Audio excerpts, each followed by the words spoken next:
5629 থেকে কত ক্ষুদ্রতম সংখ্যা বিয়োগ করলে পূর্ণবর্গ সংখ্যা হবে? তাহলে এই সংখ্যাটা থেকে কত বিয়োগ করলে পূর্ণবর্গ সংখ্যা হবে? 1 যদি বিয়োগ করে দিই 5629 এর সঙ্গে যদি 1 বিয়োগ করে দিই 5628 হয়ে যাবে। এটা পূর্ণবর্গ সংখ্যা হবে না, দুটো ডিজিট পূর্ণবর্গ সংখ্যা হবে না।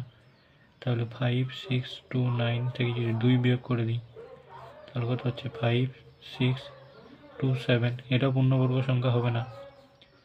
এবার 5629 থেকে যদি 3 বিয়োগ করে দিই তাহলে কত হলো 56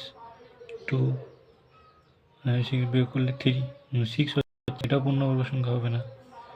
এবার 4 বিয়োগ করছি 5629 মাইনাস বিয়োগ করলে 5625 এটা হচ্ছে পূর্ণবর্গ সংখ্যা।